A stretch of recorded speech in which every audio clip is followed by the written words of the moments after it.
Honours শেষ হবার সঙ্গে সঙ্গেই আমার বিয়ে হয়ে যায়।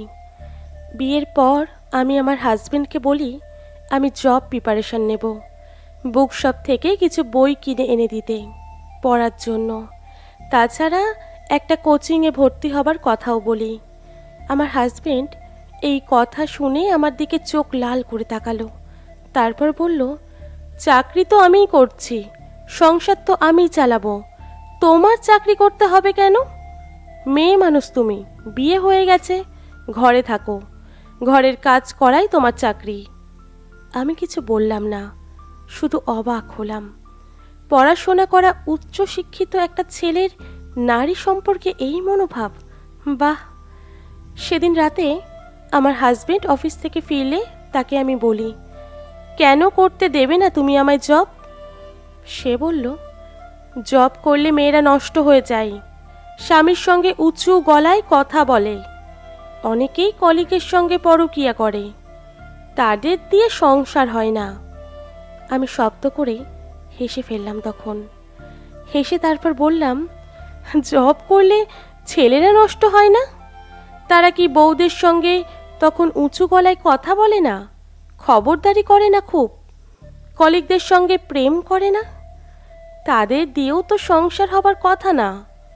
আমার হাজবেন্ড আমায় ধমক দিয়ে বলল, মুখ দিয়ে যা আসছে তাই বলছো দেখছি, চুপ করো। আমি চুপ করলাম না, বরং বললাম, এই যে বললে মেয়েরা কলিগদের সঙ্গে পরকীয়া করে, তো এই কলিগরা তো তোমার মতো ছেলেই নাকি? আমার হাজবেন্ড রেগে মেগে আগুন হয়ে উঠল, আমায় ধমকাধমকি করতে লাগলো, আমি নাকি বেয়াদব, অভদ্র, আরও কত কি। এসব শুনে আমার শাশুড়ি তার ঘর থেকে তাড়াহুড়ো করে এলেন। এসে জিজ্ঞেস করলেন, কি হয়েছে, আমরা চিৎকার চেঁচামেচি করছি কেন? আমার হাজবেন্ড সব বলল তার মায়ের কাছে। বলল, আমি চাকরি করতে চাই, চাকরি করা মেয়েরা ভালো হয় না, আরও যা যা পারে বলল। সে ভেবেছিল তার মা তাকে সাপোর্ট করবে, আমিও ঠিক তাই ভেবেছিলাম। কিন্তু অদ্ভুত বিষয় হলো, তিনি তা করলেন না।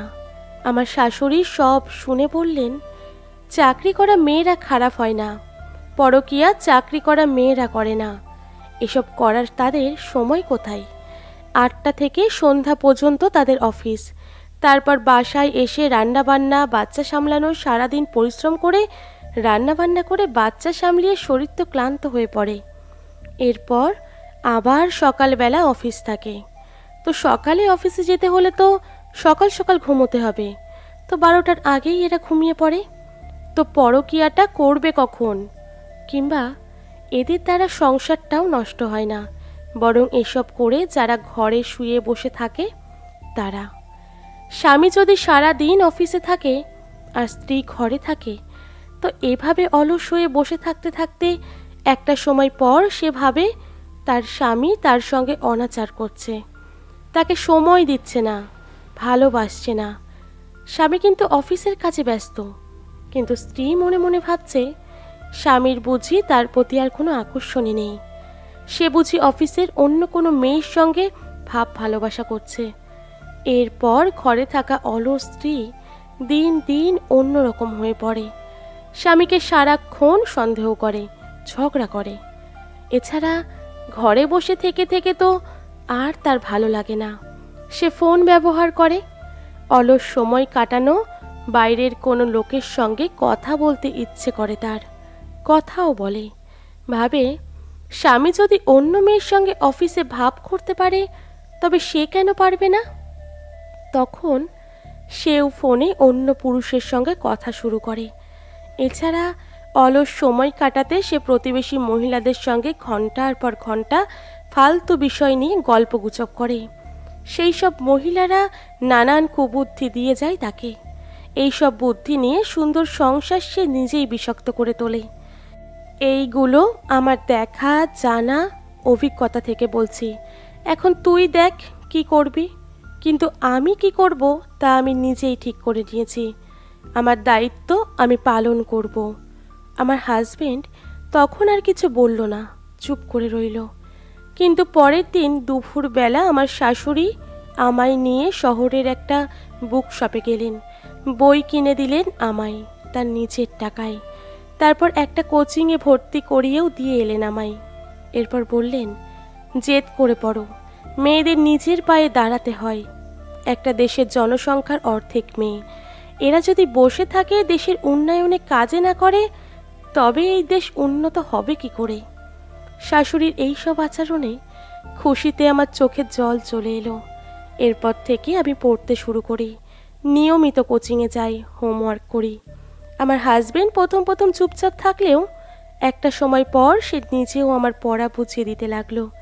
কিভাবে কি করতে হবে, কোন কোন বিষয়ে জোর দিতে হবে তা বলে দিতে লাগলো। এমনকি চাকরির প্রথম আবেদনটা সে নিজেই করিয়ে দিল। স্বপ্ন ছিল বিসিএস হব, প্রথমবার হলো না, মন ভেঙে গেল। দ্বিতীয়বারেও যখন হলো না তখন একেবারে ভেঙে পড়লাম। ভাবলাম আর কিছুই হবে না আমায় দিয়ে। কিন্তু আমার শাশুড়ি ঠিক আমার পাশে দাঁড়ালেন, বুঝ দিলেন, বললেন ধৈর্য ধরতে হবে, চেষ্টা করে যেতে হবে, পরিশ্রম কখনো বিফলে যায় না, আল্লাহর প্রাপ্য ঠিক দেবেন। আমার হাজবেন্ডও আমায় ভরসা দেয়, সাহস দেয়। এরপর তৃতীয়বার রেজাল্ট হলো, শিক্ষা ক্যাডারে এসেছে। চাকরি হবার পর আমার শাশুড়ি আনন্দে আত্মহারা হয়ে উঠলেন। তিনি নিজেই সব প্রতিবেশীদের ঘরে ঘরে গিয়ে মিষ্টি বিতরণ করে এলেন। আমার হাজবেন্ডও এবার খুশি। সে আমার হাতটা তার কাছে টেনে নিয়ে বলল, আমি ভুল করেছিলাম মিলি, মা আমার ভুল ভেঙে দিয়েছেন। আমি এই প্রথম এই বিষয়ে তার সঙ্গে কথা বললাম যে ভালো সে ঘরেও ভালো, অফিসেও ভালো, যে খারাপ সে অফিসেও খারাপ, ঘরেও খারাপ। মানুষের চরিত্রটাই আসল। ভেতরটা পরিষ্কার থাকলে কোন পরিবেশে তাকে নোংরা করতে পারবে না কিছুতেই।